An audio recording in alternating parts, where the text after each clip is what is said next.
O consultor de empresas Valdez Ludwig esteve aqui no Sem Censura e deu uma verdadeira aula sobre o mercado de trabalho. Há uma transformação na economia toda. Então, o resumo da ópera é assim. Nós temos uma economia baseada em conhecimento. Só se vende, só se compra, isso é conhecimento. Se ela é baseada em conhecimento, o que importa mesmo é a inovação. O que importa para uma empresa, o único fator de competitividade que sobrou para as empresas chama-se inovação, capacidade de inovar. Inovação só vem de gente. Inovação não vem de máquina. Então, o ser humano passou a ser a chave da estratégia das empresas. O empresário bacana sabe que a única coisa que presta na empresa dele são os funcionários dele. Que o resto não vale nada. Empresas com patrimônio do tamanho dessas companhias aéreas aí, com problemas, certo? Não adianta ter o melhor equipamento do mundo.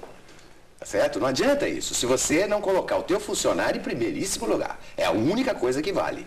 Tá certo?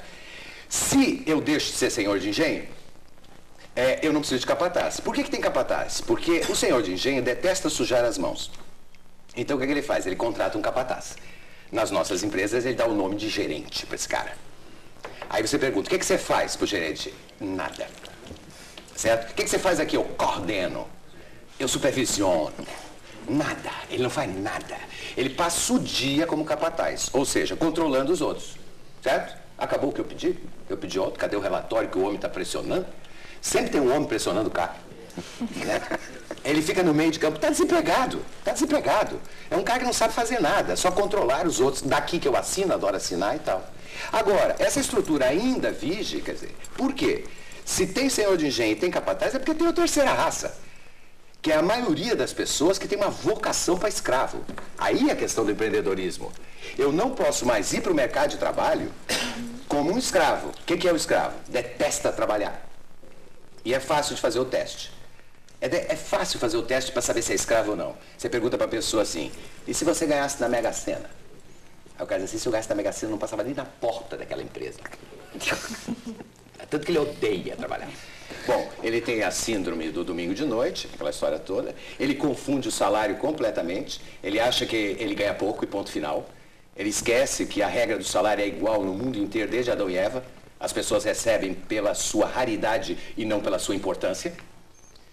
Os professores estão em alta e ganhando pouco. Por quê? Porque tem muito.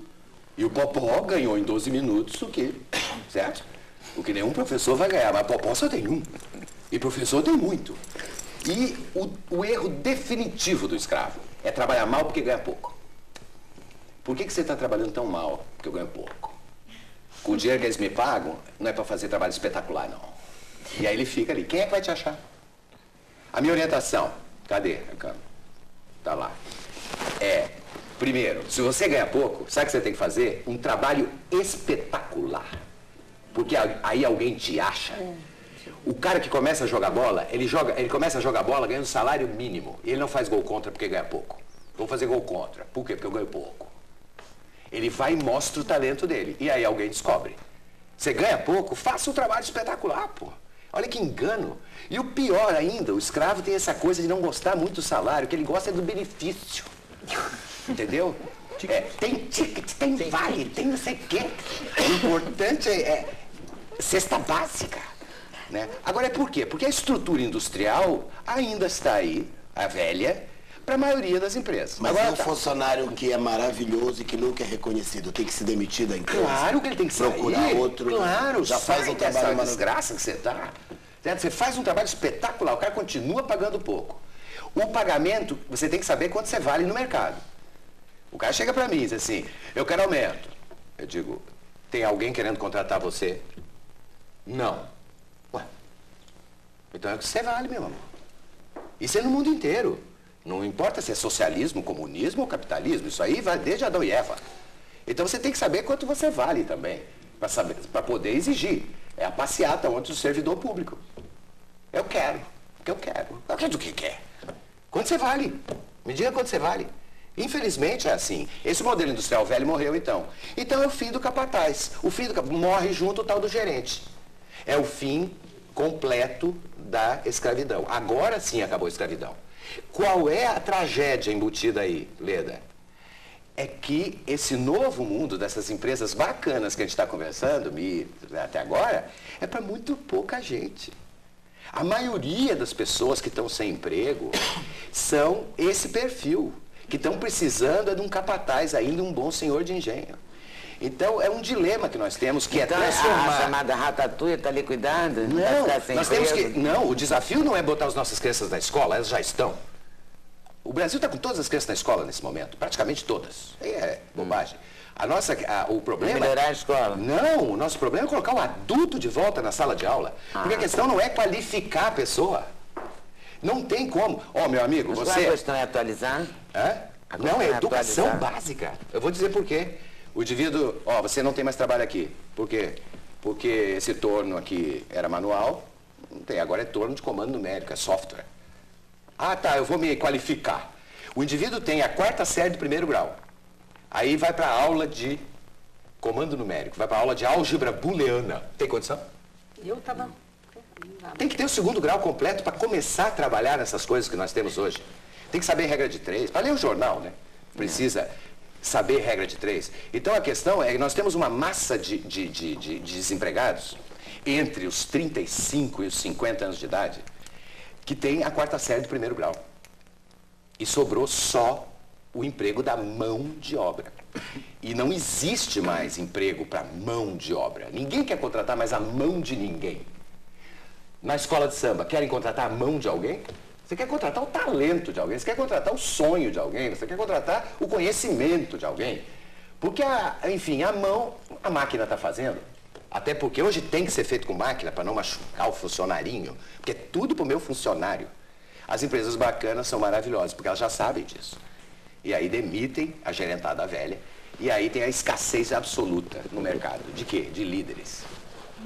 A escassez total. A maior dificuldade de contratação, a Miriam sabe disso.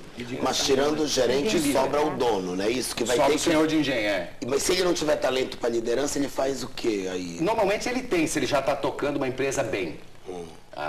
O acionista, o presidente... Porque ele vai ter que se relacionar com a equipe dele. E se ele não tem, deve se permitir contratar uma direção qualificada? E é o que está acontecendo. As grandes empresas hoje buscam o líder. O líder é o líder. A rotatividade de executivos hoje, presidentes de empresa, está da casa de, no caso dos Estados Unidos, 22% no último ano de presidentes foram embora, mandados embora. Presidente de empresa.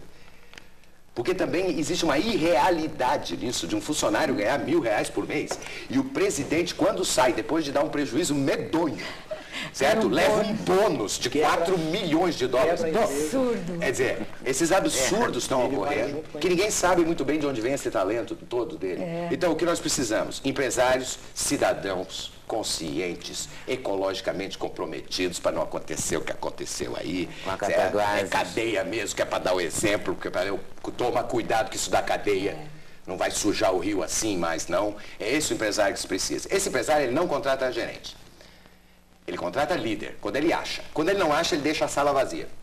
Porque prefere deixar vazio do que colocar um gerentão velho, um capataz, certo? E trata de contratar empreendedores como funcionários. O perfil Define empreendedor. Um pouco aí, para todo mundo entender o que é um empreendedor. O empreendedor, ele é como se ele tocasse uma empresa dele dentro da empresa de outro, quando se chama intraempreendedor. É uma pessoa que tem noção do negócio todo. O indivíduo é o assessorista da empresa. Se entra um cliente e diz, onde é que eu posso falar? Ele nunca responde, isso não é comigo, aqui eu só cumpro ordens. Ele diz, é comigo mesmo, doutor, o que é que o senhor deseja? E sabe o valor da ação. Sabe o valor da ação dele, da ação da empresa e da ação dele. Sabe a política da empresa toda. Sabe quanto ele custa para a empresa e quanto a empresa paga e quanto ele gera de valor. Ele é um microempresário dele mesmo, até porque a carreira é pessoal, isso é uma outra orientação para as pessoas. Quer dizer, a carreira é tua. Não delegue a tua carreira para o teu chefe, muito menos para a tua empresa. Exatamente. Porque a empresa que você trabalha, ela não é desenvolvedora de carreiras. Ela desenvolve os negócios dela, onde a tua carreira é importante. A carreira é tua, cada vez mais tua, porque é conhecimento que você vende. Certo?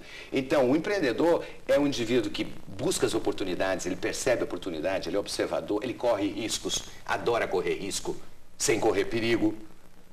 Então ele planeja. O planejamento é que está entre isso. Você pode correr altos riscos com pouco perigo. Claro. A palavra que está no meio chama-se planejamento. Então, é um indivíduo que sabe planejar e, fundamentalmente, é um indivíduo que ama trabalhar. Trabalhar é uma dádiva, certo? É a Fernanda Montenegro. Como é que você quer morrer? No palco. O meu sonho é morrer no palco. Pergunta para os funcionários das empresas, o sonho deles é esse. Meu sonho é morrer eletrocutado aqui nesses cabos. Você pergunta para o escravo, qual é teu sonho? Aposentar. Porque daí eu vou. Aí eu falo o quê? Vai morrer? Que sonho besta de aposentar. Tem o sonho do artista. O sonho do artista é muito forte. Ele ama trabalhar. E às vezes trabalha numa coisa que detesta. Certo? Tem gente que odeia beijar na boca o inimigo e beija na boca no palco, não tem problema nenhum. Voltando à escola de samba, que eu citei ainda agora, por que um serralheiro tem um emprego numa empresa, uma serralheria, e fica praguejando com o patrão, faz um trabalho ruim e exige o ticket, podendo sair antes, e 37,1 de febre, é certo? Ele pede licença de 3 dias. Quando ele sai dali, às 6 da tarde, e vai para o barracão da escola, ele vai para qual função? Mesma. Se lá não tem ticket, lá não tem ticket, lá não tem nada. De noite ainda por cima. O banheiro eu sei como é que eu já fui, é aquela coisa. E ele faz um trabalho espetacular lá, na escola de samba. Então não me vê que esse pacto primeiro tem que ter necessidades básicas resolvidas, depois tem que ter o quê? É porque a escola de samba dá a ele a oportunidade de realizar um sonho. E a maioria das empresas, nem a política da empresa não está nem aí para os sonhos das pessoas. Mas o novo chefe tá, né? É isso que eu escutei antes de ontem, dessa empresa que eu citei ainda agora, eu escutei. Eu estou preocupado com o sonho individual dos meus funcionários. A primeira pergunta quando o cara vem trabalhar é: qual é teu sonho? Para a empresa ajudar ele a realizar. Aí a empresa vai que vai, bacanérrima e tal. Veste a camisa, né? Eu estou muito agoniado com algumas coisas. Eu estou mais agoniado com essa obsessão pela formação, que não ajuda muito, não. Concordo. Você tem razão. É 400 MBAs, rosnando com esse negócio de formação. Tem que ter a formação. Obviamente que se você for engenheiro da NASA, meu amigo, começa no ITA, depois... Claro.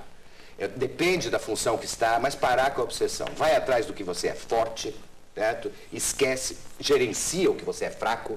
Não minta em relação ao que você é fraco. Fala inglês, more or less, or a little bit. Não, é nada. Você fala little bit é porque não fala nada. As empresas estão parando de investir no inglês das pessoas, porque descobriram que depois de 3 anos ninguém sai falando coisa nenhuma, que vira o maior social, a empresa paga o meu inglês. Aí vai pro inglês. E ninguém fala nada de inglês. Eu estou falando uma coisinha. Eu não sou contra aprender inglês, pelo amor de Deus. Todo mundo tem que aprender. E se a tua profissão exige o inglês, faz o curso. Depois conversa com o pessoal do teu curso sobre qual é a melhor maneira de viajar para aprender inglês mais forte. Certo? Acho que tomar cuidado. Investe. Se o inglês é fundamental no seu trabalho, investe Eu nele. quero dizer, o que é fundamental hoje...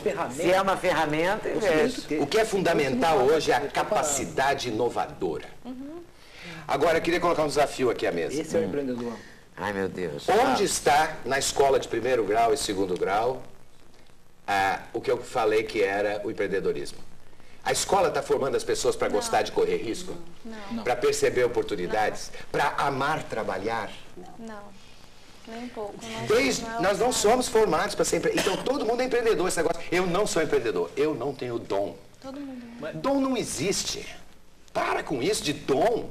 O Mozart tinha dom para música. Um piano. Mentira! Mentira! Mas aos 6 anos ele tocava, porque tinha um piano. Se não tivesse piano, cadê o Mozart? Eu estou dizendo que tem que dar oportunidade ao talento dele acontecer. Tem que ter um piano por perto. Em algum momento a bolinha do Guga chegou na frente dele. Mas primeiro passou pelo judô, pelo não sei o quê, onde foi fracassando. As mães não, colocam a menina no balé e deixam 10 anos no balé para a menina ficar na 4ª fila. E tem que ir lá gravar. Põe a menina no... Será que não faltou a bolinha de tênis para a menina? Tem que dar oportunidades às pessoas de mostrar... Ninguém nasce com nada. A gente nasce com determinada compleição para algumas coisas. Se nasce com um ouvido maravilhoso, a gente seria cantor. É que o nosso ouvido é ruim. É certo? O passarinho não nasce sabendo voar. A mãe dele não joga ele para baixo do ninho, ela não é besta. Só depois que nasce a pena. Entendeu? Aí a mãe joga, aí ele aprende quando a mãe joga. A gente não nasce sabendo mamar, a gente encosta o peito e encontra aquela maravilha, aí mama. Quer dizer, isso também no ambiente profissional. Então, a sugestão é, quais são as suas fortalezas, os seus talentos. Não é matemática, não é isso. Não. É comunicador, adaptável, a pessoa carismática, esses grandes temas, tá certo? Do talento.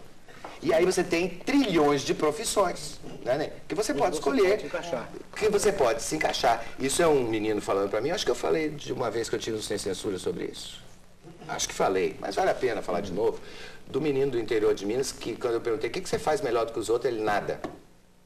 Eu disse, não, você tem que ter alguma coisa, pô, que você faz melhor que os outros. Eu sou o melhor torcedor do Atlético. A única coisa que eu sou reconhecido. Aí ele montou uma rede de lojas temáticas do Atlético.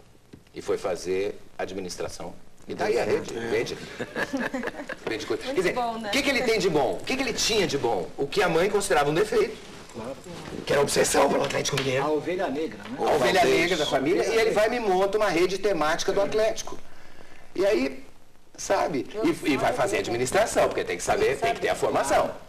Lê da importância dos pais para estimularem seus filhos a serem críticos e criativos, não é? Que não comece em casa a tolir, porque depois a escola já vai tolir. Então... Você tem um filho que é ótimo em matemática e péssimo em história. Você deve contratar um professor particular de matemática. Para ele ficar o melhor da classe. Que é pro bicho ficar o cão em matemática. E contrata um mais ou menos de história pro bichinho passar. Exato. E incentivar Isso tudo está numa palavra que é sensibilidade, que é prestar atenção no outro. Prestar atenção no mundo No também. outro E no e em mundo. si mesmo, né? Claro. No outro, no mundo. Quer dizer, o menino... em si. Os pais têm uma mania botar o menino no judô. A escola não tá. Aí o menino vai com aquela cara pro judô. 3 anos no judô. Porra. Mas eu teria uma pergunta para... Você colocou um desafio para nós, eu faria o desafio. o mesmo desafio, um outro desafio de volta. Bueno. O que a gente vê muito das empresas, essas maravilhosas que a gente comentou, né, as empresas maiores, já mais estruturadas, o que é muito comum é que essas empresas buscam no mercado, igual buscam agulha em palheiro. São tantas as oportunidades de encontrar um profissional, então são 10 vagas para trainee, por exemplo, aparecem 5.000 candidatos. Certo. Tem empresa que se dá o luxo de, em 5.000 candidatos, não encontrar os 10 que ela procura. Por quê? Ela busca tantos requisitos necessários, quesitos básicos, que ela não encontra em 5.000 candidatos. Ela não enxerga. Ela né? não enxerga, ou ela faz o que a gente comentou antes do intervalo, né? Uma pergunta dessa, você vai pôr o sal antes ou depois? Né? Como se isso importasse no contexto final da carreira dele. Que eu acho que não é por aí. No próximo bloco, todos os passos para você montar o seu próprio negócio.